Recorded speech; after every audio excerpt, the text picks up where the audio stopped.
saya, memberi makan kepada kami, dan sebagainya. Ya, dan dari pagi sampai malam, dari Senin sampai Senin lagi dia kerja. Tidak pernah dia nganggur. Nah, suatu saat saya mengalami keselamatan, saya rindu sekali ibu saya diselamatkan. Maka itu saya berdoa betul kepada Tuhan. Saya tidak bisa membayangkan bagaimana ibu saya kalau tidak menerima keselamatan di dalam Kristus, maka dia akan masuk di dalam neraka. Maka saya takut sekali, saya nggak berani sekali. Maka itu saya pengen sekali ibu saya mengalami keselamatan. Saya berdoa, ya saya nggak tega ibu yang sedemikian mengasihi, menerima, yang sudah banting tulang untuk saya, masakan saya tega membiarkan dia tidak mendapatkan keselamatan di dalam Kristus. Yang saya tahu itu pasti terjadi, ya, tentang surga dan neraka itu. Maka itu saya berdoa dengan sungguh-sungguh. Bahkan ketika saya berdoa, saya pernah meminta kepada Tuhan, Tuhan boleh tidak mengabulkan doa saya apapun, tetapi saya minta satu, selamatkan ibu saya. Hanya itu saja saya minta. Dan Tuhan berkenan, karena itu memang kehendak Allah, dan akhirnya ibu saya dalam satu waktu mengalami keselamatan.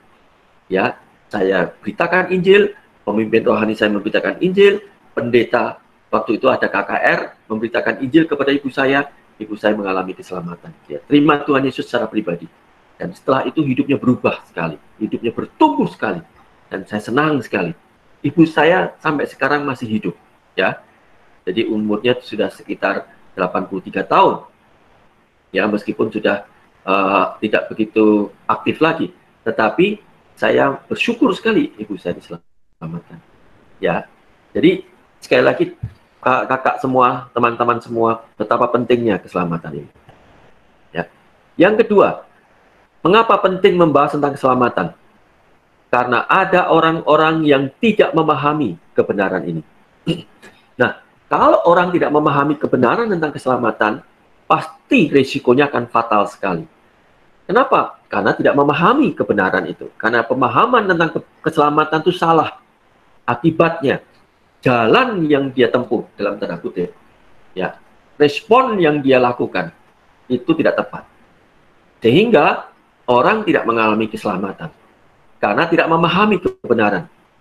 Jadi maka itu, saya berharap melalui webinar ini, saya bisa membagikan tentang bagaimana cara orang bisa diselamatkan di dalam Kristus. Supaya tidak salah memahami tentang kebenaran yang sangat penting ini, yang sangat mendesak ini. Ya, itu kira-kira betapa pentingnya kita membahas tentang keselamatan ini. Jadi saya senang sekali ketika saya dihubungi oleh Kak Aan dan Kak Wilson untuk membagikan, sharingkan tentang keselamatan ini.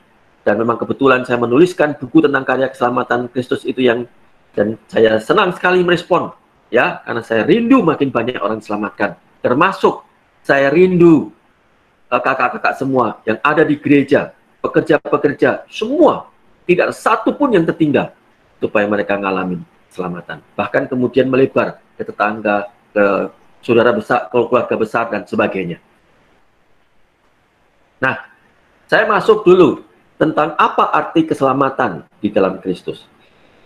Jadi kita memahami dulu pengertian keselamatan dalam Kristus itu seperti apa. Ada banyak pengertian mengenai keselamatan, yaitu mengalami pembebasan, pemulihan, dan pemeliharaan. Jadi mengalami pembebasan, mengalami pemulihan, mengalami pemeliharaan. Dari apa? Dari ikatan, belenggu, ancaman, serta keadaan yang tidak baik lainnya. Jadi orang dikatakan selamat, atau Alkitab menuliskan tentang keselamatan itu memiliki banyak dimensi. Ya, ketika orang dibebaskan, dari ancaman, dari ikatan, dari belenggu, atau orang mengalami pemulihan dari keadaan yang tidak baik, itu artinya diselamatkan. Contohnya, misalnya orang mengalami pemulihan dari sakit penyakit tertentu.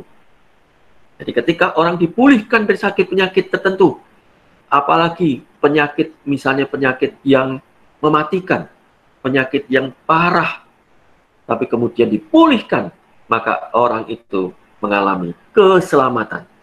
Ya, mengalami pembebasan dari perbudakan.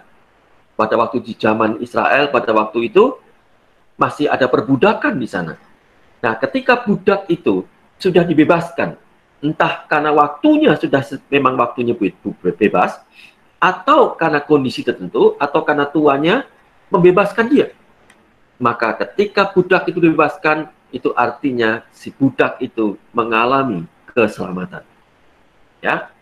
Kemudian juga bebas dari ancaman kematian atau musibah atau mara bahaya.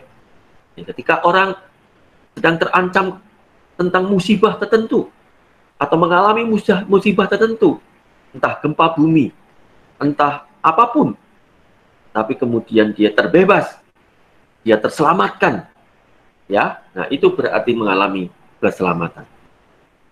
Lalu mengalami pemeliharaan dari kondisi kemiskinan. Jadi ada orang yang mengalami kondisi kemiskinan yang sedemikian rupa, kemelaratan yang sedemikian rupa, lalu kemudian orang dipelihara, dipulihkan keadaannya, diangkat kondisi harkatnya, maka orang itu mengalami hidup yang terpelihara, terjamin, maka orang itu mengalami keselamatan. Ya, lalu mengalami pemulihan hubungan antar pribadi yang bermasalah. Jadi ketika orang mengalami persoalan dengan orang lain, maka orang dipulihkan. Termasuk juga orang yang mengalami ikatan, belenggu, kecanduan dengan obat-obatan, kecanduan dengan free sex, kecanduan dengan pornografi, judi, dan sebagainya. Ketika orang dilepaskan dari ikatan belenggu itu, maka orang mengalami keselamatan.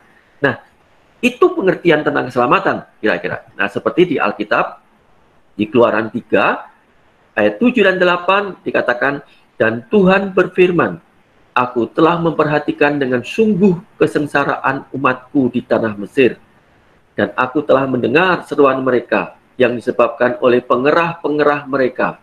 Ya, aku mengetahui penderitaan mereka.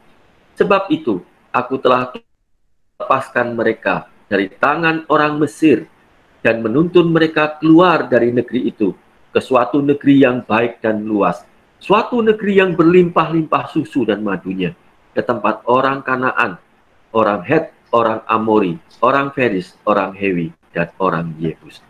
Jadi Tuhan sudah memperhatikan kesengsaraan umat Israel di tanah Mesir itu. Ketika orang Israel itu berseru-seru, mereka meneriakkan seruan tangisan, jeritan, penderitaan mereka kepada Allah. Maka Allah mendengar seruan mereka, maka Allah menolong mereka, yaitu kemudian Allah melepaskan mereka dari tangan Mesir itu. Mereka dibawa keluar dari perbudakan, dari penindasan Mesir, dan dipimpin menuju ke tanah Kanaan yang berlimpah susu dan madunya.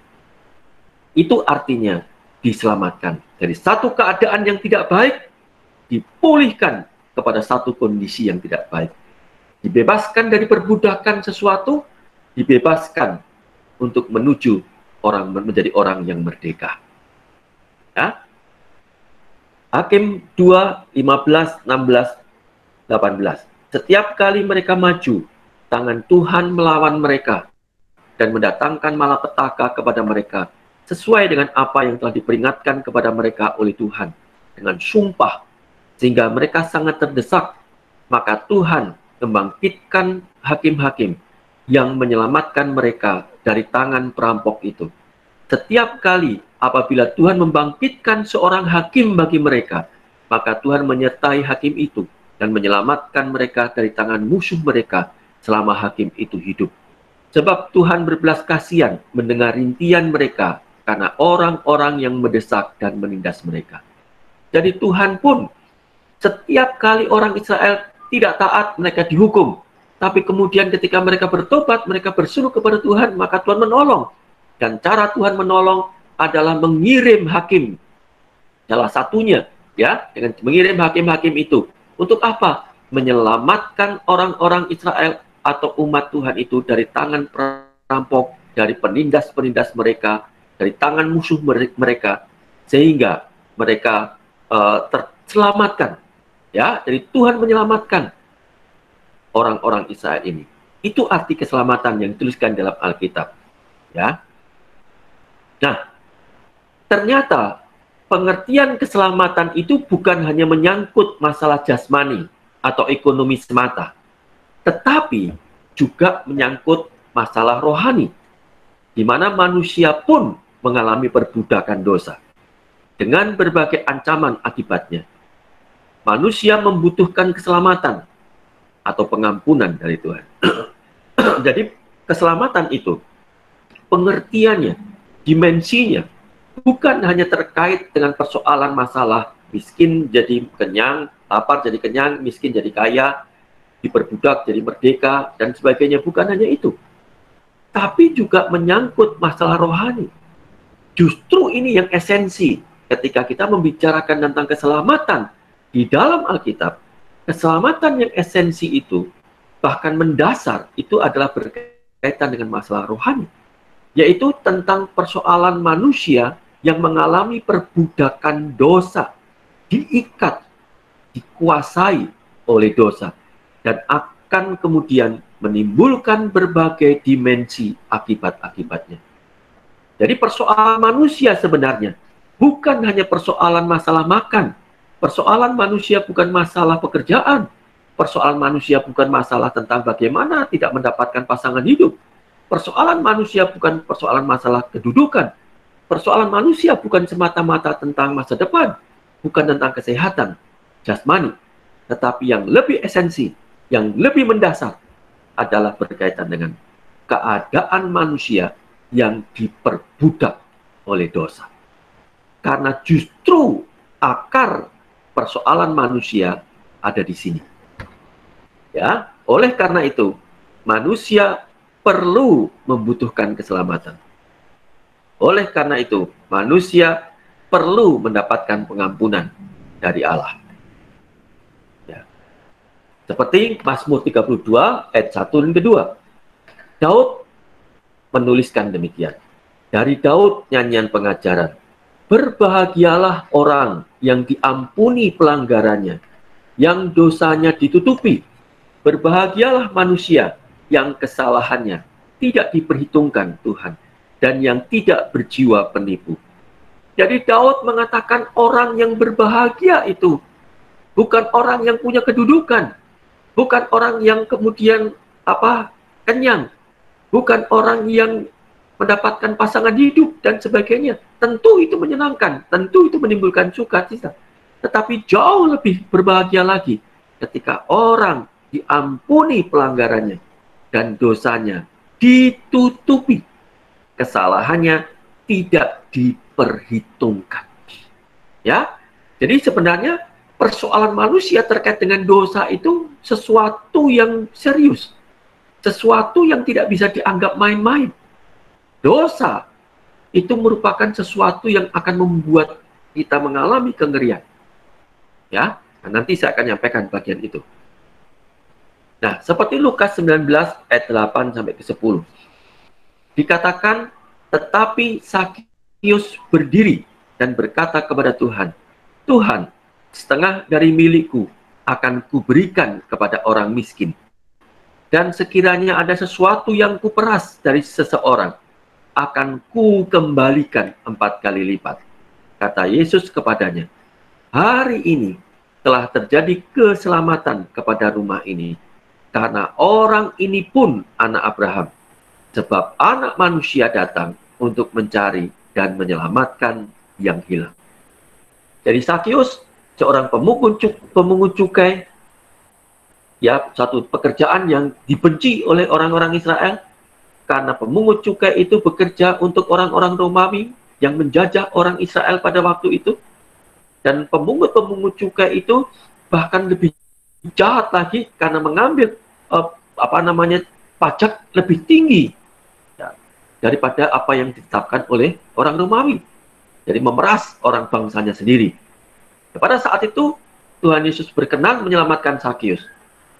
Ya, mampir ke rumah Sakius itu, ya badannya pendek, ya nggak bisa lihat Tuhan Yesus, maka dia lari, dia naik ke atas pohon, lalu Tuhan berkenan karena melihat kerinduan dia untuk ketemu Tuhan Yesus, maka Tuhan mengatakan, aku akan mampir ke rumahmu, dan akhirnya disitulah terjadi keselamatan. Itu kata Tuhan Yesus sendiri. hari ini telah terjadi keselamatan. Ya, Anda bisa lihat di situ bagaimana efeknya, bagaimana pengaruhnya keselamatan yang dialami oleh Sakius. Dulunya dia memeras, sekarang dia memutuskan akan mengembalikan 4 kali lipat. Ya, bahkan kemudian setengah dari miliknya akan diberikan kepada orang miskin. Jadi, orang yang mengalami keselamatan pasti akan ada pengaruhnya. Orang yang mengalami keselamatan di dalam Kristus pasti akan ada bukti-buktinya. Itulah keselamatan. Bagaimana kehidupan orang yang dikuasai oleh dosa, memiliki sikap, perilaku yang tidak baik, yang menentang prinsip firman Tuhan. Tetapi ketika mengalami keselamatan di dalam Kristus, maka hidupnya berubah. Di dalam dulunya dikuasai dosa, maka hidupnya menjadi orang yang baik. Ya, jadi kita bisa melihat itu arti keselamatan. Ya. Lalu pengertian keselamatan itu di dalam Kristus juga bukan sekedar tentang hanya masuk surga saja. Jadi ada orang-orang hanya memahami kalau orang selamat itu hanya masuk surga saja. Tidak. Itu terlalu sempit memahami tentang pengertian keselamatan. Memang betul kalau orang selamat pasti masuk surga. Kalau orang selamat di dalam Kristus, dia yakin pasti masuk surga. Itu benar. Tetapi keselamatan di dalam Kristus bukan sekedar hanya masuk surga saja. Tetapi orang diselamatkan di dalam Kristus, dia juga mengalami pengampunan dosa. Secara keadaan, dulunya dia berbuat dosa, tapi diselamatkan di dalam Kristus, dia mengalami pengampunan dosa itu. Seperti pemazmur tadi, Daud, ya, berbahagialah orang yang diampuni, yang ditutupi dosanya, yang tidak diperhitungkan dosanya. Lalu, orang yang diselamatkan itu juga pengertiannya dia dibebaskan dari kuasa dosa. Dibebaskan dari kuasa dosa. Artinya, dulunya dibelenggu dosa, dikuasai dosa, diikat oleh dosa, maka setelah diselamatkan, kuasa dosa itu tidak lagi menguasai dia. Sehingga hidupnya bisa berbuat baik atau taat. Nah, lalu kemudian orang mengalami keselamatan juga mengalami pemulihan hubungan dengan Tuhan. Dipulihkan. Kolose, Paulus menulis di kitab Kolose, itu dikatakan, kamu dahulu adalah musuh Allah dengan perbuatan-perbuatan dosamu. Jadi, sebelum orang diselamatkan, hakikatnya, statusnya, dia musuh Allah. Karena dia dikuasai dosa, ya, pengikut iblis, berbuat dosa, maka sebenarnya dia bermusuhan dengan Allah. Dia menjadi musuh Allah, menempatkan dirinya sebagai musuh Allah. Nah, setelah orang mengalami keselamatan, maka orang dipulihkan relasinya dengan Allah. Maka relasinya kembali baik dengan Allah. Ya, bahkan bisa memiliki status menjadi anak Allah. Di dalam Yohanes 1 ayat 12 dikatakan, tetapi semua orang yang menerimanya, menerima Tuhan Yesus, diberinya kuasa supaya menjadi anak-anak Allah, yaitu mereka yang percaya di dalam namanya. Jadi kalau orang menerima Tuhan Yesus atau percaya kepada Tuhan Yesus, maka dia diangkat menjadi statusnya menjadi anak Allah. Jadi bukan sekedar dipulihkan hubungan dengan Allah, tetapi kemudian dia menjadi anak Allah, diadopsi menjadi anak Allah. Ya, bukankah ini suatu kehormatan yang luar biasa? Status yang begitu mulia menjadi anak Allah. Ya. Lalu kemudian keselamatan itu berarti juga dibebaskan untuk menjalankan kehendak Tuhan. Karena dia sudah dibebaskan dari kuasa dosa, maka dia bisa menjalankan kehendak Allah. Dia bisa punya potensi, kemampuan untuk bisa menjalankan kehendak Tuhan, untuk bisa mentaati Allah. Ya. Bukan hanya itu saja, tapi juga kondisinya, kehidupannya akan makin disucikan. Jadi keselamatan itu kemudian juga mengalami proses penyucian. Jadi orang mengalami proses penyucian, artinya makin disucikan hidupnya. Dulunya dipengaruhi dengan dosa, tabiat-tabiat dosa. Lalu kemudian hidupnya makin bertumbuh, makin bertumbuh. Hidupnya makin taat, makin disucikan, makin sempurna seperti Tuhan Yesus. Ya, makin diubahkan serupa dengan Tuhan Yesus. Dan kondisinya makin lebih baik. Dulunya nggak ada jaminan Allah, dulunya nggak ada penyertaan Allah, nggak ada perlindungan Allah. Sekarang ada jaminan Allah, ada penyertaan Allah, ada perlindungan Allah, dan sebagainya. Jadi pengertian dimensi keselamatan dalam Kristus itu begitu luas sekali. Ya, dan kekayaan yang dimiliki orang yang mengalami keselamatan itu begitu banyak sekali, seperti yang sudah saya uraikan saat ini. Ya, jadi saya menjelaskan tentang pengertian keselamatan itu, artinya orang ketika diselamatkan, dia telah diselamatkan, dia sedang diselamatkan, dan akan diselamatkan. Jadi ada proses di sana, bukan proses diselamatkan maksud saya, ya bukan proses bagaimana orang mengalami keselamatan, tetapi saat pengertian keselamatan itu orang sudah mengalami, ada bagian yang sudah dialami keselamatan itu, ada yang sedang diselamatkan, artinya dia masih terus mengalami keselamatan dan akan diselamatkan. Artinya ada keselamatan yang belum diperoleh. Ya, ada keselamatan yang masih belum dinikmatinya. Tapi ada bagian keselamatan yang sudah dinikmati. Ada bagian keselamatan yang masih, yang sedang dinikmati atau dialami. Ya. Nah, saya berharap pemahaman ini membuka kita, wawasan kita, pengetahuan kita, dimensi kita, perspektif kita tentang keselamatan di dalam Kristus ini. Betapa mulia, betapa indah, dan betapa luar biasanya kita memiliki ini. Ya, dan saya berharap sekali lagi, bukan saja saya mengalami keselamatan, tapi kakak-kakak semua, teman-teman semua yang ada di sana juga mengalami keselamatan di dalam Kristus. Nah, sekarang saya akan menjelaskan dulu. Tadi saya menjelaskan tentang arti bagaimana arti keselamatan dalam Kristus itu.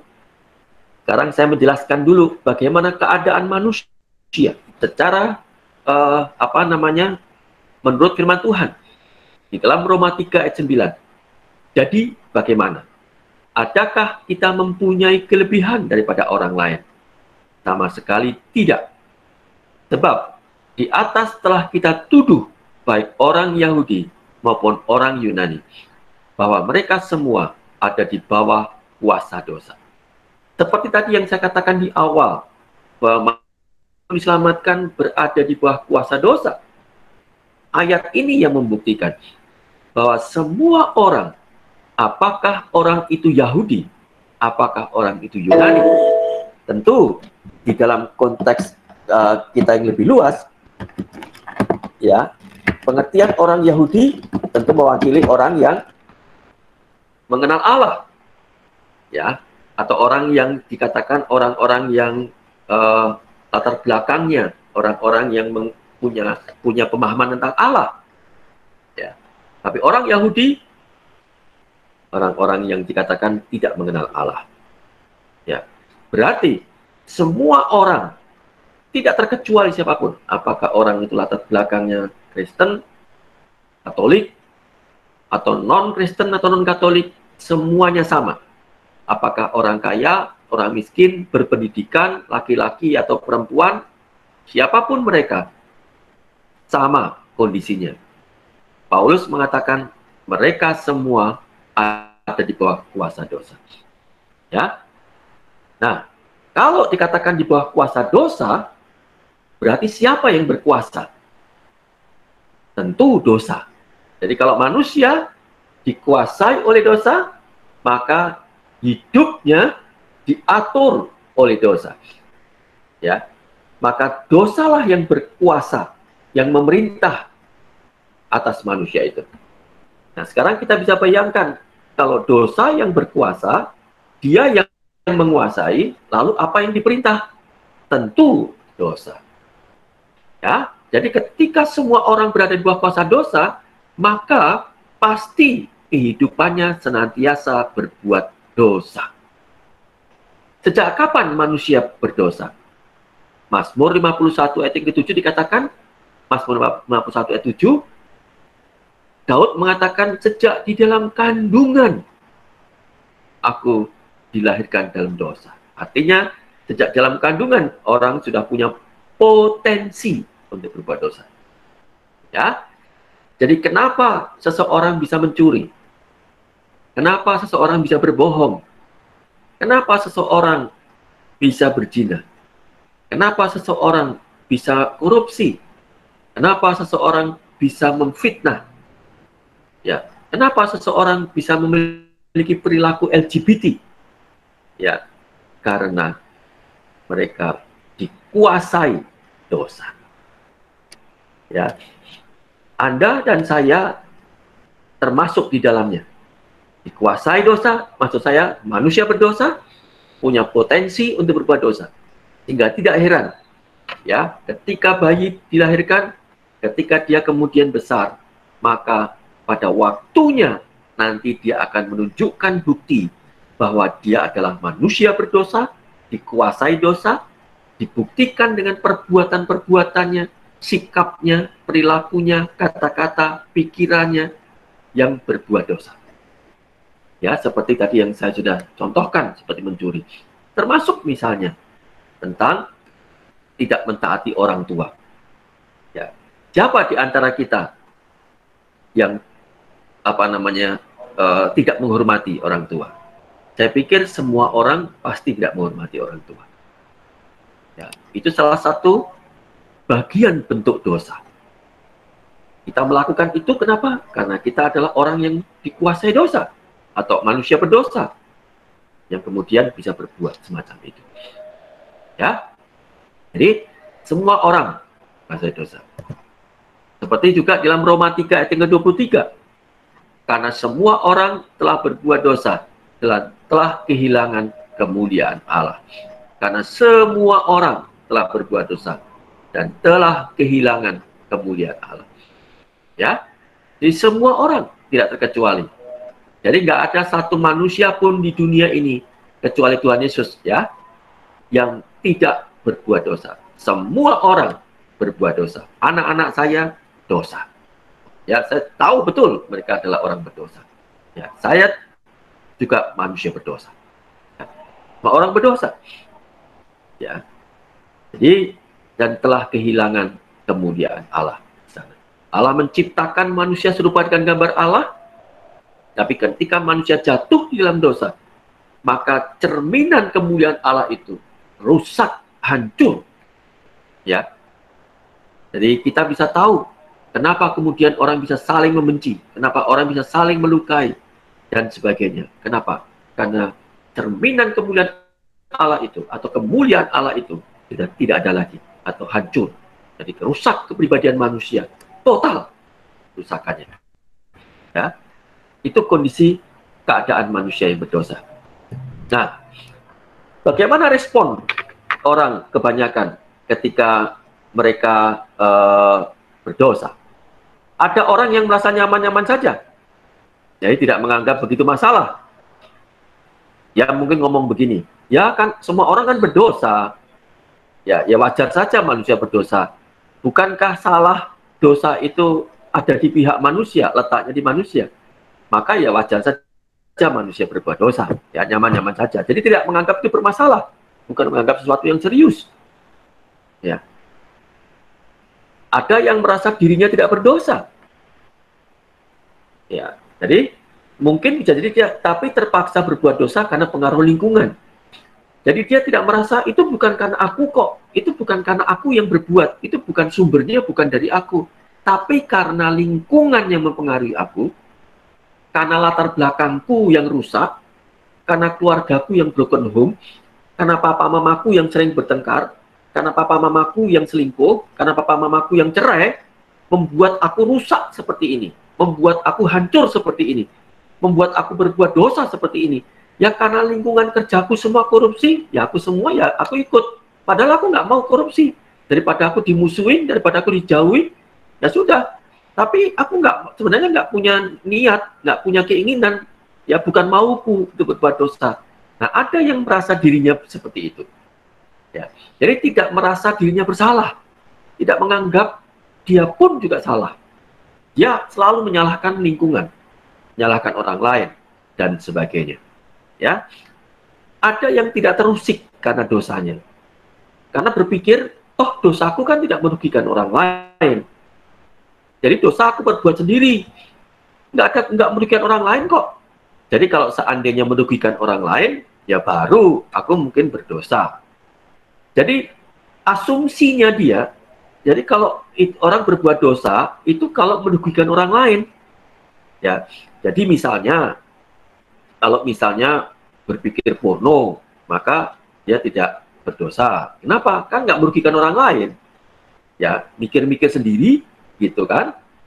Atau misalnya dia menyontek, tapi menyontek tidak meminta contekan ke orang lain, tapi dia memberi. Ya, dia malah justru berbuat baik ke orang lain, ke temannya, ke teman kuliah, ke teman sekolahnya, memberi begitu ya. Itu. Ya, dia nggak merugikan orang lain. Nah, dia pikir begitu. Ya. Ada yang merasa bangga dengan dosa. Jadi dia tunjukin, aku bisa begini, aku bisa melawan ini, aku berantem kemarin, aku mabukan kemarin, pacarku banyak kemarin, dan sebagainya. Jadi ada perasaan bangga di situ. Tidak malu dengan dosa-dosanya. Jadi malah dia cerita-cerita, dia ngomong-ngomong, mungkin dia malah bisa bertepuk dada begitu ya. Merasa tidak malu, bangga dengan dosa-dosanya itu. Ada yang begitu. Ya. Ada yang tidak peduli dengan hal rohani atau tidak peduli dengan dosa. Bahkan nggak percaya adanya dosa. Jadi seperti juga ada orang nggak percaya ada setan. Ya, ada orang-orang nggak percaya ada setan. Ada orang nggak percaya ada iblis, mungkin begitu ya, dan sebagainya. Jadi seperti itu juga, dosa juga nggak ada. Kenapa? Ya itu kan manusia salah, itu aja. Cuma manusia kilaf. Jadi kilaf, salah. Tapi itu bukan dosa. Kalau dosa nanti ada kaitannya dengan Allah. Jadi dia nggak percaya kepada Allah, bahwa Allah itu ada. Jadi intinya begitu. Ya, jadi ada orang nggak peduli. Tetapi ada juga orang yang merasa bersalah. Ada orang yang bahkan mungkin merasa malu kalau dia berbuat dosa. Ya, ada orang yang takut akibat dosanya. Jadi ada orang yang berbagai macam respon terhadap keberdosaannya itu. Ya, ada yang mengaku dia dosa, tapi juga mungkin merasa aku dosanya sedikit kok. Aku kan nggak mengebom, aku bukan teroris, aku bukan perampok, aku bukan pemerkosa, aku kan bukan orang yang membunuh orang dan sebagainya. Dosaku ya masih biasa-biasa saja. Dosaku paling berbohong, nyontek, mencuri mangga tetangga, mungkin dan sebagainya. Mungkin begitu-begitu saja kok gitu. Ya, kadang-kadang kita juga menganggap ada dosa kecil, dosa besar. Ada dosa-dosa yang mungkin kita anggap sepele, yang mungkin bagi Allah itu nggak masalah, mungkin begitu. Ya, jadi kita mengklasifikasikan, membedakan, gitu. Padahal sebenarnya orang-orang yang berdosa ini pun juga bisa terlibat secara aktif di dalam pelayanan. Jadi orang-orang berdosa ini pun sebenarnya juga bisa kamuflase, bisa memakai topeng dengan kehidupan rohani. Ya, dia kelihatan baik, tapi sebenarnya hatinya jahat atau hatinya berdosa. Ya, bahkan mungkin orang keberdosaan ini juga orang bisa berbuat baik, tetapi motifnya tidak baik. Ya, jadi banyak orang pun suka dermawan, berbuat sosial, tapi ujung-ujungnya motivasinya apa? Supaya suatu saat dia akan menerima kebaikan juga dari orang lain. Atau kalau yang rohani, suatu saat dia bisa diterima Tuhan. Ya, jadi motifnya untuk kepentingan diri sendiri. Atau motifnya juga ada orang yang rajin beribadah di gereja. Ada orang rajin melayani Tuhan di gereja. Entah sebagai guru sekolah minggu, atau sebagai pengurus persekutuan pemuda, persekutuan dewasa dan sebagainya. Mungkin begitu. Tujuannya apa? Atau alasannya apa? Ya supaya dia masuk surga, supaya berkenan kepada Tuhan dan sebagainya. Nah, ada macam-macam respon itu dan motif-motifnya pun begitu rumit dan kompleks. Dan sebenarnya semua tersalutkan atau terbungkus di dalam dosa.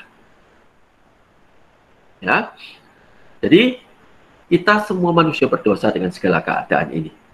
Ya. Nah, akibatnya apa sekarang? Akibatnya, di dalam Yesaya 59 ayat 1 dan 2, sesungguhnya tangan Tuhan tidak kurang panjang untuk menyelamatkan, dan pendengarannya tidak kurang tajam untuk mendengar. Tetapi yang merupakan pemisah antara kamu dan Allahmu, ialah segala kejahatanmu. Dan yang membuat dia menyembunyikan diri terhadap kamu, hingga ia tidak mendengar, ialah segala dosamu. Jadi, yang membuat Allah tidak mau mendengar, bukan karena Allah tuli, ya, bukan karena Allah itu memang kurang pendengarannya. Apa yang membuat Allah kemudian menyembunyikan diri? Oleh karena kejahatan atau dosa yang kemudian membuat keterpisahan antara manusia berdosa dengan Allah. Ya. Jadi bukan kurang panjang Allah menyelamatkan, bukan kurang tajam Allah untuk mendengar, tetapi kenapa kemudian doa orang tidak didengar oleh Tuhan? Kenapa kemudian Allah seperti tidak mau peduli dengan orang? Karena ada dosa, ada kejahatan di dalam diri manusia, dan ada jurang pemisah antara manusia berdosa dengan Allah. Seperti ini, ya. Jadi manusia berada di sisi tebing yang satu, Allah berada di tebing yang sebelahnya lagi. Manusia berdosa, Allah kudus, tidak bisa bersatu. Allah tidak bisa bersatu dengan ketidakkudusan manusia berdosa. Manusia tidak bisa mendekat kepada Allah karena ada jurang pemisah. Ya, jurang pemisah yang begitu dalam dan lebar yang tidak mungkin bisa terseberangi oleh manusia. Apa yang menyebabkan itu? Dosa.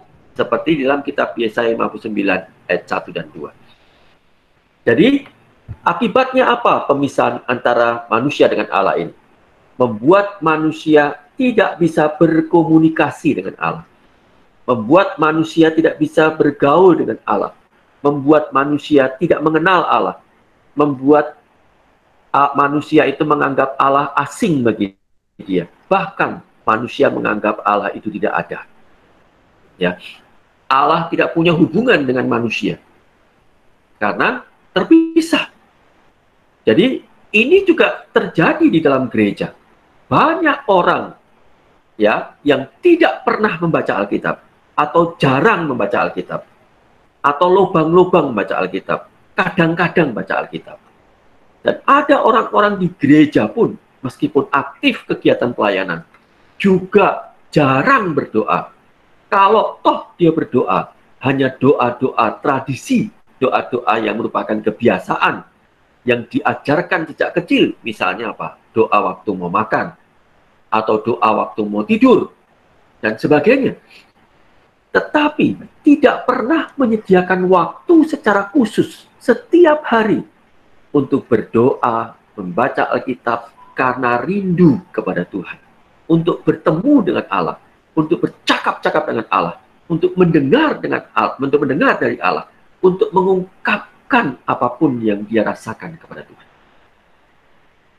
John Stott pernah mengatakan, kalau seandainya di dunia ini semua orang Kristen dan Katolik mereka berdiri masing-masing di tempat mereka masing-masing membawa Alkitabnya masing-masing, lalu diberi satu komando, satu perintah yang serentak bersama-sama. Jadi misalnya seperti webinar seperti begini. Angkat Alkitab masing-masing. Setiap orang di dunia ini, orang Kristen dan orang Katolik, semua orang. Ya, ini. Lalu diberi perintah oleh satu orang yang memberi komando. Komandonya apa? Kebaskan Alkitabmu dari tangan kanan yang kamu pegang itu ke sebelah kiri tanganmu. Kira-kira begitu. Ya, John Stott mengatakan, setelah dikebaskan itu, maka terjadilah badai debu di dunia ini. Ketika saya membaca itu, saya bisa memahami apa yang dimaksudkan oleh John Stott itu. Ya, dia teolog, seorang pengajar, dosen, tapi juga penulis buku dari Inggris. Ya, jadi ternyata banyak orang Kristen atau banyak orang Katolik yang bisa jadi punya Alkitab, bahkan punya Alkitab lebih dari satu, tetapi tidak pernah atau jarang dibaca. Ya, sehingga sampai Alkitabmu berdebu. Ya. Di Alkitabnya beli putih, terus warnanya putih, hanya karena kuning, karena termakan usia saja. Tapi bukan karena sering dibuka, bukan sering karena dibolak-balik. Gitu. Ya. Itu akibat yang terjadi, itu bukti kehidupan. Orang berdosa yang terpisah dari Allah, maka pasti tidak punya kerinduan kepada Allah. Pasti sulit membaca Alkitab, sulit memahami firman Tuhan, sulit berdoa juga. Membayangkan Allah itu jauh sepertinya. Kalau dia berdoa apa-apa, sepertinya hanya ngomong sendiri. Sepertinya Tuhan tidak mendengar. Ya, itu akibatnya. Kemudian, akibat yang kedua adalah Roma 6 ayat 23. Sebab upah dosa ialah maut, tetapi karunia Allah ialah hidup yang kekal dalam Kristus Yesus Tuhan kita. Jadi seperti yang saya katakan tadi, bahwa kematian atau maut itu adalah upah dosa. Jadi tidak seorang pun yang tidak akan mengalami kematian, kecuali atas kehendak Tuhan. Di Alkitab ditulis Henok dan Elia, ya, yang tidak mengalami kematian. Tetapi semua orang yang berdosa, mereka mengalami upah dosa. Upah itu apa? Upah itu gaji. Kalau kakak semua bekerja, pasti nanti akan otomatis mendapatkan upahnya, gajinya. Demikian juga dengan orang berdosa. Orang berdosa otomatis akan terima akibatnya, terima konsekuensinya, terima upahnya, yaitu maut atau kematian. Maut tadi yang saya katakan tidak tahu kapan terjadi, tetapi maut itu sekali, setelah itu orang akan dihakimi. Ya, nah setelah dihakimi akan kemana? Di dalam Wahyu 21 ayat yang ke-8. Tetapi orang-orang penakut, penyembah-penyembah berhala, dan semua pendusta, mereka akan mendapat bagian mereka di dalam lautan yang menyala-nyala oleh api dan belerang. Inilah kematian yang kedua. Jadi, setelah orang mengalami kematian pertama, yaitu kematian jasmani, maka orang dihakimi seperti Ibrani yang tadi saya katakan, Ibrani ya 9 ayat 27, orang akan dihakimi, setelah itu orang akan dimasukkan ke dalam lautan api dan belerang yang menyala-nyala. Orang-orang berdosa, orang-orang pendusta, penyembah berhala, dan sebagainya. Jadi orang-orang berdosa selama hidupnya tidak mengalami keselamatan di dalam Kristus, maka mereka akan dimasukkan di dalam lautan api yang menyala-nyala oleh api dan belerang ini. Dikatakan inilah kematian yang kedua. Berarti kematian yang pertama adalah kematian jasmani, ini kematian yang kedua, lautan api. Apa perbedaan antara kematian yang pertama dan kematian yang kedua? Kematian yang pertama adalah kematian yang jasmani. Dan orang mengalami cepat, setelah itu akan dibangkitkan. Dan orang tidak merasakan. Tetapi kematian yang kedua, orang akan mengalami penyiksaan itu selama-lamanya dan tidak akan pernah ada habis-habisnya. Jadi ini akibat yang mengerikan sekali. Itu tadi yang saya katakan. Mengapa sampai saya berjuang betul? Mengapa sampai saya sungguh-sungguh mendoakan supaya ibu saya diselamatkan? Saya rindu juga memberitakan Injil kepada orang-orang lain. Juga supaya mereka pun mengalami keselamatan. Demikian juga kalau saya berbagi sekarang ini, pada malam hari ini, kepada teman-teman di sana, ya di gereja ini. Saya berharap supaya teman-teman juga mengalami keselamatan seperti saya. Dan bersyukur kalau teman-teman sudah mengalaminya. Tapi kalau ada yang belum, saya rindu sekali mengalami keselamatan yang seperti yang Alkitab katakan. Nah, akibat dosa yang lain.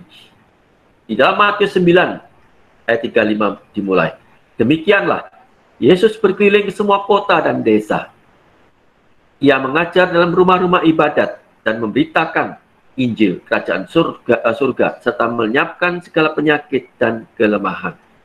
Melihat orang banyak itu, tergeraklah hati Yesus oleh belas kasihan kepada mereka karena mereka lelah dan terlantar seperti domba yang tidak bergembala. Ya, maka katanya kepada murid-muridnya, tuaian memang banyak, tetapi pekerja sedikit. Karena itu mintalah kepada Tuhan yang mempunyai tuaian, supaya ia mengirimkan pekerja-pekerja untuk tuaian itu. Jadi Tuhan Yesus di dalam pelayanannya, ia berkeliling ke semua kota dan desa. Ya, dia mengajar di rumah ibadat, tapi juga memberitakan Injil, melenyapkan segala penyakit dan kelemahan. Di semua tempat, kota dan desa itu, Tuhan Yesus menjumpai keadaan yang sama. Ya, semua orang yang dijumpai sama keadaannya. Ya, ketika Tuhan melihat orang banyak itu kondisinya seperti apa? Mereka lelah dan terlantar. Lelah karena apa? Lelah karena penderitaan, persoalan, masalah yang dihadapi, yang dialami, yang ditanggung oleh orang-orang yang dijumpai Tuhan Yesus di kota maupun di segala desa itu. Penderitaan apa? Entah mungkin penderitaan sakit penyakit, entah mengalami kerasukan setan karena berkaitan dengan okultisme. Mereka lelah, mereka mengalami masalah ekonomi, kelaparan, kemiskinan. Lelah karena konflik rumah tangga. Anak-anak yang tidak taat. Ya, orang-orang yang kemudian kehidupannya sulit mendapatkan pekerjaan. Ya, dan sebagainya. Mereka mengalami kelelahan seperti ini. Tapi juga bukan hanya lelah situasi-situasi begini. Ya, mungkin juga pengalaman persoalan-persoalan penderitaan-penderitaan ini kita jumpai di dalam COVID-19 ini. Ya, ada orang yang kemudian PHK, gajinya separuh, usahanya bangkrut, mungkin mengalami sakit, penyakit tertular itu, lalu bahkan mengalami kematian, keterhilangan, ya, konflik mungkin dengan orang, dan sebagainya. Mereka lelah, itu yang dialami semua orang. Tapi bukannya lelah, terlantar. Terlantar artinya apa? Menunjukkan ketidakberdayaan. Tidak ada yang peduli, tidak ada yang mengembalakan. Mereka semua di dalam situasi kondisi seperti itu, tapi nggak ada yang bisa menolong, nggak ada yang menolong, nggak ada yang peduli, nggak ada yang care dengan mereka. Terlantar. Menunjukkan ketidakberdayaan menghadapi segala penderitaan yang mereka alami itu. Pertanyaan yang muncul adalah, mengapa semua orang yang dijumpai Tuhan Yesus di kota dan desa mengalami kondisi yang sama, lelah dan terlantar, seperti domba yang tidak bergembala? Itu akibat dari dosa. Jadi kenapa ada penyakit? Karena ada dosa. Kenapa ada konflik? Kenapa ada perasaan kebencian? Kenapa ada perasaan marah, dendam, kepahitan? Kenapa ada kemudian kemiskinan? Kenapa sulit sekali mendapat pekerjaan? Kenapa kemudian ada ketakutan? Kenapa ada kekhawatiran? Kenapa ada orang kecekam perasaan cemas? Kenapa orang menjadi orang sakit jiwa? Dan sebagainya. Nah, kenapa orang putus harapan? Karena tekanan hidup terus-menerus terjadi. Dan semua itu disebabkan karena manusia jatuh di dalam dosa. Dunia ini mengalami akibat kehancuran karena jatuhnya manusia ke dalam dosa. Jadi saya mau mengatakan, dosa itu jangan pernah dianggap remeh. Dosa bagi Tuhan itu sesuatu yang serius. Tuhan tidak pernah memaklumi dosa. Tuhan tidak pernah tidak serius terhadap dosa. Dia serius terhadap dosa. Dia benci dengan dosa. Ya, sekecil apapun mungkin orang menganggap, bagi Tuhan, Tuhan tidak pernah menganggap dosa besar dan dosa kecil. Semua dosa sama adalah dosa pemberontakan kepada Allah, ya, melukai hati Tuhan. Itu akibatnya. Jadi saya tidak tahu bagaimana kondisi Anda semua di sana. Apakah Anda mengalami juga persoalan-persoalan yang penderitaan-penderitaan, masalah-masalah yang dihadapi orang lain? Mungkin kita tidak mengalami yang dialami orang lain, tapi pasti kita mengalami masalah. Tidak ada satupun manusia yang tidak menghadapi masalah. Semua orang mengalami masalah, apapun itu. Teman-teman, itu menunjukkan bukti kita semua berdosa. Ya, dunia ini sudah jatuh di dalam dosa. Dunia ini akan menuju kehancuran karena dosa manusia. Ya. Nah, lalu sekarang pertanyaan yang muncul adalah bagaimana kita bisa mengalami keselamatan? Tetapi sebelum saya menjelaskan bagaimana kita mengalami keselamatan itu, kita perlu memahami dulu bahwa keselamatan itu adalah anugerah Allah. Banyak orang tentu kalau ditanya, apakah mereka mau masuk neraka? Tentu mereka nggak mau masuk neraka. Kalau ditanya, maukah kamu mengalami hidup yang lebih baik? Kamu diberkati Tuhan, kamu mengalami pemberian Allah, pasti mau. Ya. Lalu kemudian orang berusaha untuk melakukan segala sesuatu. Orang berusaha segala sesuatu untuk berbuat apapun supaya bisa mendapatkan keselamatan, supaya bisa mendapatkan anugerah Allah itu. Ya. Tetapi Alkitab menulis dengan jelas di dalam Efesus pasal 2 ayat 8 dan 9. Sebab karena kasih karunia kamu diselamatkan oleh iman. Itu bukan hasil usahamu, tetapi pemberian Allah. Itu bukan hasil pekerjaanmu. Jangan ada orang yang memegahkan diri. Dikatakan bahwa kita diselamatkan atau manusia bisa diselamatkan itu bukan hasil usaha manusia. Bukan pekerjaan manusia, bukan upaya manusia, bukan tindakan manusia apapun sehingga manusia bisa diselamatkan. Semua hanya anugerah oleh Allah. Maka itu jangan ada orang memegahkan diri. Mari kita mengandai-andai. Ya, mari kita mencoba membuat perumpamaan. Kalau seandainya keselamatan itu bisa diperoleh manusia dengan usaha, dengan perbuatan atau pekerjaan yang dia lakukan, perbuatan baik yang dia lakukan, maka apa yang akan terjadi nanti di surga? Ya, saya ulang. Kalau seandainya keselamatan itu bisa diperoleh dengan cara berbuat baik, dengan cara usaha manusia, atau dengan upaya pekerjaan manusia, kira-kira apa yang terjadi nanti di surga? Maka saya bisa bayangkan nanti terjadi seperti begini kira-kira. Lalu orang akan saling bertemu, lalu ngobrol, dia akan ngomong begini, berapa usahamu yang sudah kamu lakukan? Apa saja yang sudah kamu lakukan sehingga kamu masuk surga? Ini usahaku, ini yang aku lakukan, ini yang aku lakukan. Ya, lalu masing-masing memegahkan diri. Ya, maka itu di dalam Efesus pasal 2 ayat 8 9 dikatakan jangan ada orang yang memegahkan diri. Jadi kalau seandainya orang bisa diselamatkan karena usaha manusia, maka orang akan memegahkan diri. Ya ini kan karena pekerjaanku, karena usahaku, karena ketaatanku, karena kebaikanku, hingga aku pantas, layak memperoleh keselamatan ini. Ya? Jadi itu kenapa sekali lagi keselamatan merupakan anugerah Allah. Ya. Juga dikatakan dalam Yesaya pasal 64, sesungguhnya engkau ini murka sebab kami berdosa. Terhadap engkau kami memberontak sejak dahulu kala. Demikianlah kami sekalian seperti seorang najis, dan segala kesalahan kami seperti kain kotor. Kami sekalian menjadi layu seperti daun, dan kami lenyap oleh kejahatan kami, seperti daun dilenyapkan oleh angin.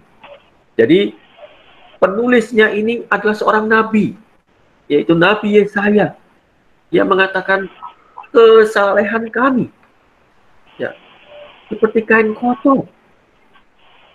Bayangkan, ini yang ngomong seorang nabi. Kalau yang ngomong saya mungkin ya wajar, ya kesalahan saya seperti kain kotor, bahkan mungkin lebih dari kain kotor buruknya.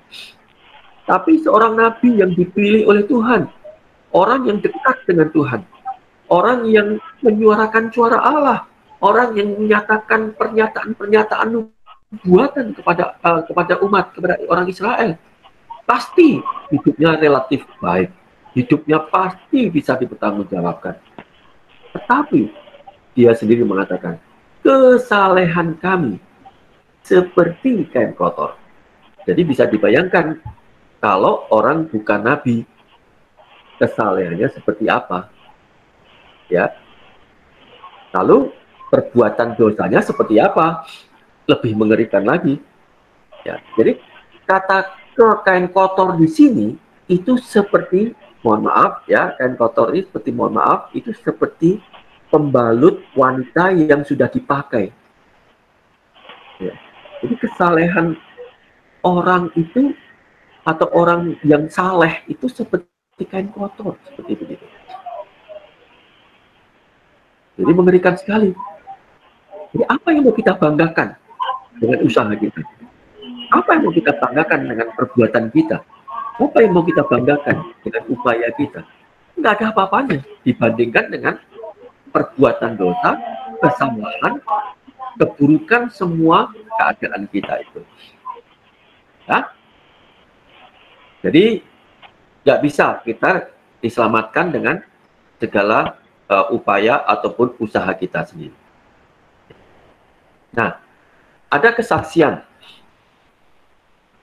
Ada seseorang waktu itu masih sangat muda sekali, masih kecil, ya, seorang perempuan masih kecil sekali. Dia dibesarkan dalam keluarga yang tidak baik, yaitu kedua orang tuanya sering bertengkar, kedua orang tuanya sering berantem, ya, konflik. Dan suatu saat ketika konflik, bapaknya itu mengambil pistol, ya, lalu membunuh, menembak istrinya. Tapi kemudian istrinya kemudian ditembakkan kepada suaminya itu dan meninggal, ya, meninggal. Dan peristiwa itu kemudian diketahui oleh si anak ini, ya, si anak perempuan ini, dan dia menjadi shock sekali. Dia menjadi orang yang sangat terpukul, dia terguncang jiwanya, sehingga menjadi orang yang penakut, menjadi orang yang marah, menjadi orang yang sensitif, menjadi orang yang curiga, jadi orang yang ingin melukai orang lain, jadi orang yang tidak nyaman dengan segala macam perasaan dan segala macam emosinya nggak stabil dan segala macam itu. Dan pada saat itu dia dibawa ke rumah sakit jiwa, ya, di rumah sakit jiwa pada saat itu dia dirawat, ya, dan dokter yang merawat pada saat itu mengatakan dia harus dilakukan terapi katarsis, ya. Terapi katarsis itu satu tindakan, satu terapi atau perilaku untuk membiarkan atau memberi kesempatan si orang yang sakit itu untuk mengungkapkan, mengekspresikan, untuk memunculkan apapun yang menjadi endapan-endapan ketidaknyamanan di dalam perasaan dan segala macam di situ. Ya, waktu itu si dokter mengatakan di dalam rapat di rumah sakit itu, dan dia meminta apakah ada seorang yang mau menjadi sukarelawan untuk menolong si anak perempuan ini, ya, untuk diterapi katarsis itu. Dan betul pada saat itu kemudian ada seorang perawat bernama Hulda, dan dia menyediakan diri untuk menjadi seorang sukarelawan untuk menjadi penolong bagi si anak gadis yang sedang terguncang jiwanya ini. Apa yang dia lakukan atau apa yang dilakukan Hulda? Setiap pagi dia akan masuk ke ruangan, ke kamar Hulda, ke kamar si anak kecil ini, dan kemudian dia menyapa, gitu ya. Dia menyapa, dia belai begitu. Tapi si anak ini tidak suka. Si anak ini menatap dengan perasaan marah, benci, curiga, tidak nyaman, dan kemudian tidak lama kemudian si anak kecil ini mencakar-cakar tubuh Hulda, ya, mencakar-cakar wajahnya, mencakar tangannya, mencakar bagian-bagian tubuhnya yang lain, mentarik rambutnya, menjambaknya, kemudian menendang, memukul, ya, meludahi, menggigit, dan sebagainya. Dan sampai itu berlangsung sekian waktu, akhirnya kemudian anak itu kelelahan, dan Hulda hanya diam saja membiarkan itu terjadi. Lalu si anak itu setelah lelah, kemudian dia berjalan merangkak sambil ketakutan ke pojok tembok, begitu ya, di sudut tembok di sana. Ya, kemudian sambil meringkuk, ketakutan, kelelahan, lalu Hulda mendekati kepada anak gadis ini. Dan dia mengatakan, "Anakku, aku mengasihi engkau." Dan kemudian dia pergi keluar. Esok pagi dia datang lagi ke kamar si gadis kecil itu. Proses itu pun terjadi. Peristiwa yang sebelumnya terjadi berulang lagi. Setelah anak kecil mencakar, menjambak, mencubit, menggigit, meludahi, menendang, memukul, dan sebagainya setelah kelelahan, anak gadis kecil ini akan meringkuk lagi di pojokan tembok. Lalu kemudian Hulda dengan kasih, dengan sabar, dengan tenang, dengan tubuh yang berdarah-darah, yang luka, lecet, dengan robek-robek tubuh bajunya. Tapi kemudian dia mengatakan, "Anakku, aku mengasihi engkau." Sekian waktu berulang. Dan suatu saat kemudian, ketika selesai proses terjadi, anak gadis itu melukai.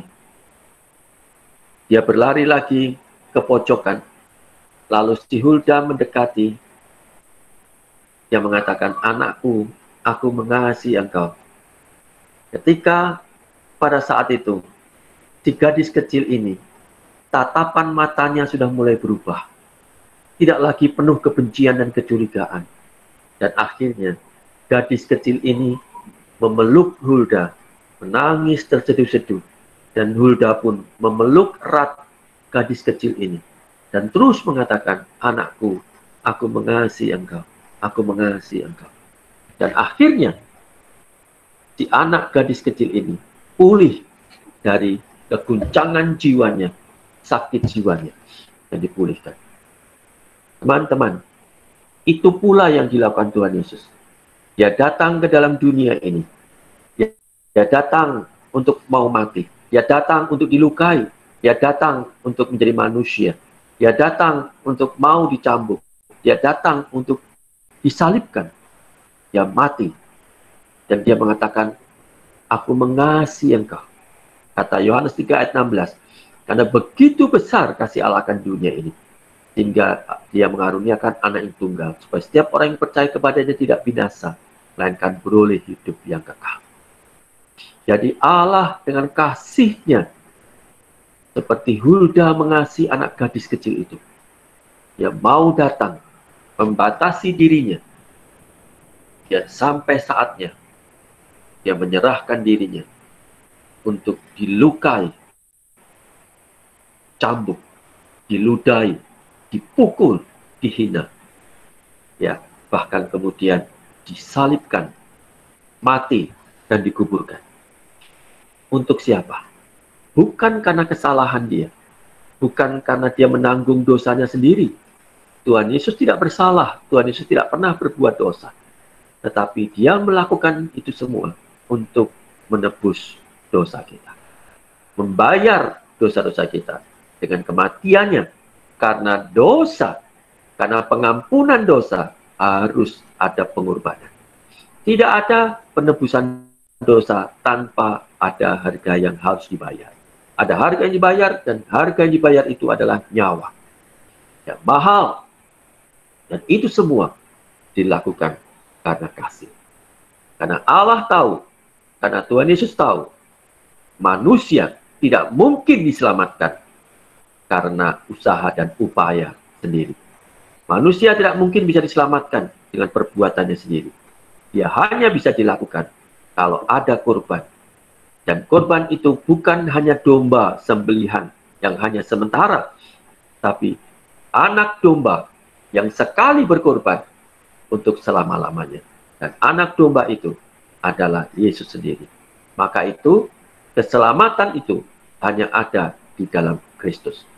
Di dalam Yohanes 14 ayat 6 dikatakan, "Akulah jalan dan kebenaran dan hidup. Tidak ada seorang pun yang datang kepada Bapa kalau tidak melalui aku."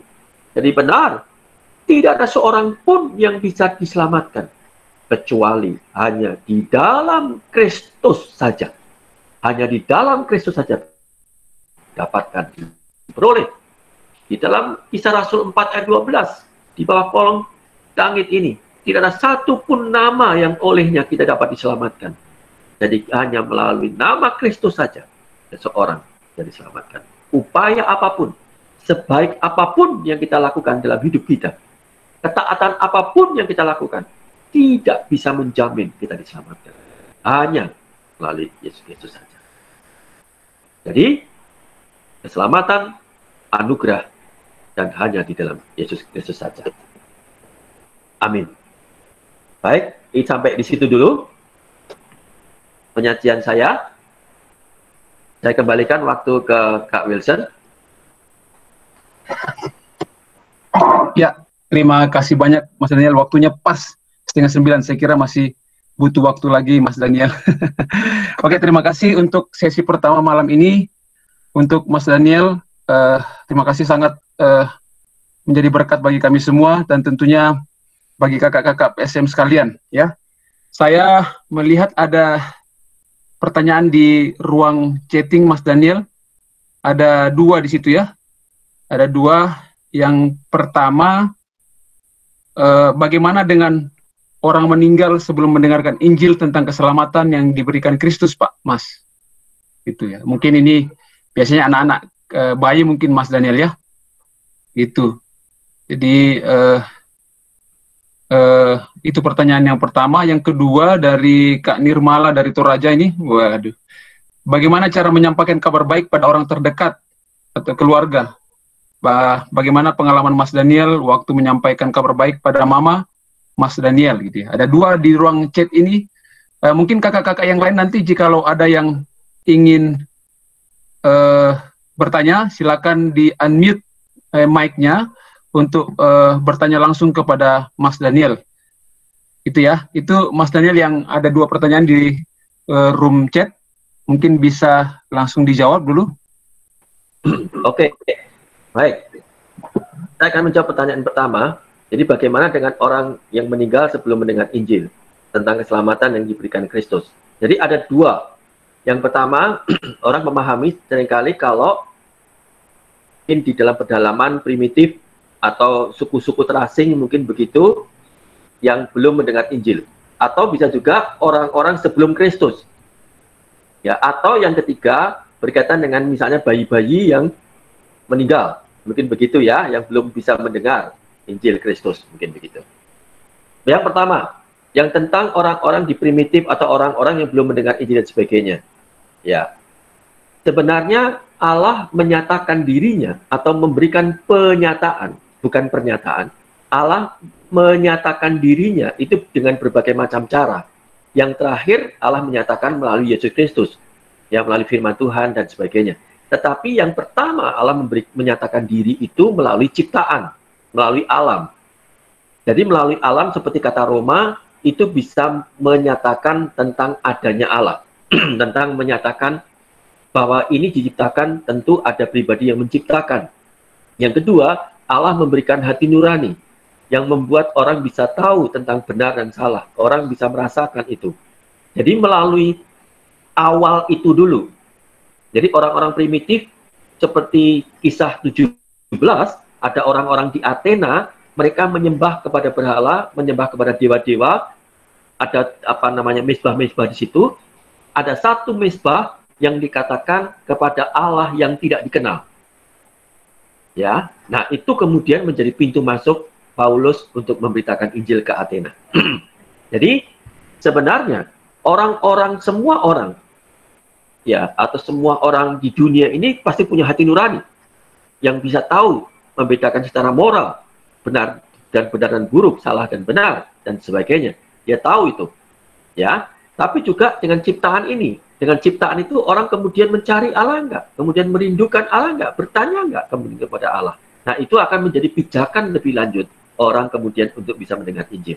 Yang kedua, orang-orang sebelum Yesus Kristus, tentu saja itu berkaitan dengan orang melihat kepada janji yang akan diberikan tentang Mesias yang akan datang. Ya. Kemudian yang ketiga tentang bayi. Memang bayi ini menjadi perdebatan sepanjang masa tentang apakah bayi itu diselamatkan, ya.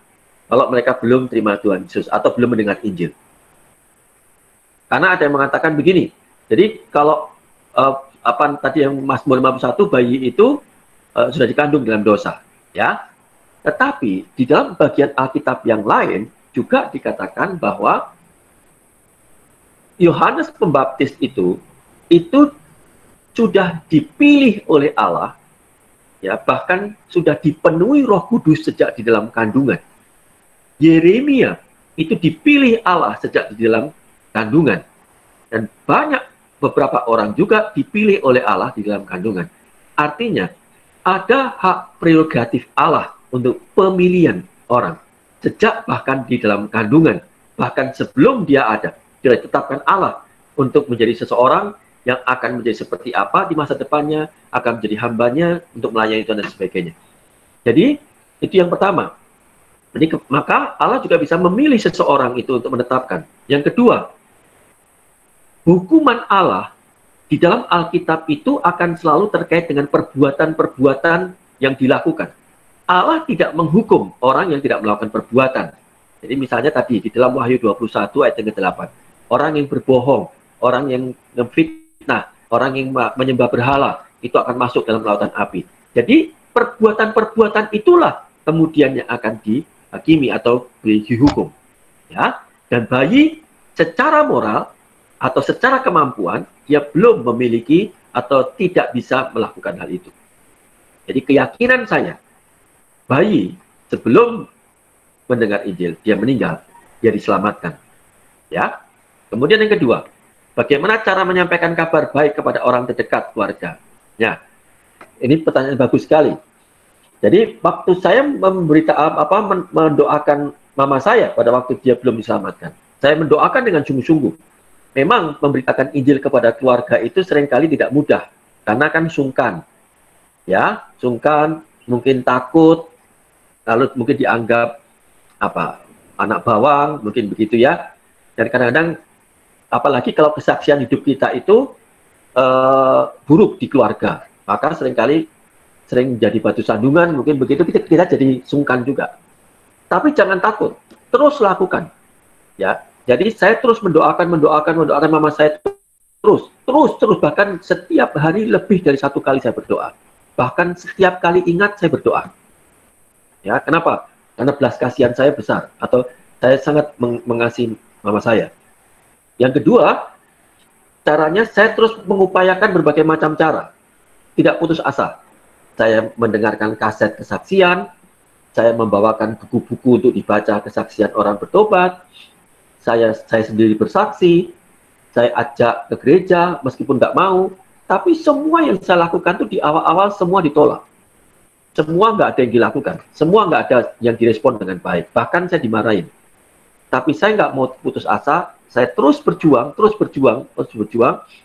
sampai suatu saatnya, akhirnya mama saya mau. Saya minta, waktu itu pertama, saya ajak dia datang Natalan. Ada hamba Tuhan dari Jakarta, seorang artis yang bertobat. Lalu saya ajak dia datang, dia mau. Dan saya senang sekali. Dan disitulah dia bertobat. Tapi setelah itu saya follow up lagi, saya PI lagi sendiri, kemudian ternyata pemimpin rohani saya mem-PI juga. Ya, jadi lengkap. Jadi saya tahu betul, akhirnya dia diselamatkan. Itu kira-kira, jadi saran saya, terus doakan, terus upayakan berbagai macam cara untuk PI, memberitakan Injil, dan jangan putus asa, jangan marah, bahkan kalau seandainya orang tua kita atau keluarga kita justru hidupnya kok malah lebih buruk. Jangan takut, jangan putus asa. Itu. Makasih. Oke, Mas Daniel. Mas Daniel, bisa nggak kita sampai jam 9 waktu Indonesia Tengah di sini, Mas? Nggak apa-apa ya? Oh, maksudnya setengah jam lagi? Maksudnya pertanyaan, mau menjawab pertanyaan-pertanyaan ini dari teman-teman sekalian. Ya, ya. Ya, oke. Ini ada pertanyaan lagi di room chat ini, yang dari Kakak Kiki, yang ada dua, Mas. Apakah orang yang, ini tanda kutip ya, beragama Kristen, mungkin statusnya agamanya ini ya, pasti mendapat keselamatan? Dan yang kedua, apakah keselamatan itu bisa lepas karena kita berbuat dosa lagi? Ya, lepas ini lepas apa hilang ya? Sama ya? Atau nanti silakan Mas, mungkin kira-kira bisa dijawab terlebih dahulu. Ya, pertanyaan dua hal ini sebenarnya saya akan jawab di sesi selanjutnya besok Kamis. Gimana? Jadi lebih baik besok Kamis saja. Oh iya, ya. Mungkin ini bikin penasaran ya. Ya, jadi kita keep dulu pertanyaan dari Kak Kiki untuk dua ini, karena memang ada titipan juga berkaitan dengan keselamatan itu bisa hilang apa enggak. Ini kayaknya memang sesi kedua ya Mas Daniel ya? Ya, betul. Sesi kedua. Oke. Ada enggak kakak-kakak yang berani untuk bertanya di room chat, bisa langsung di unmute mikrofonnya untuk bertanya. Silakan kakak-kakak, Kak Mas Daniel masih menunggu kita.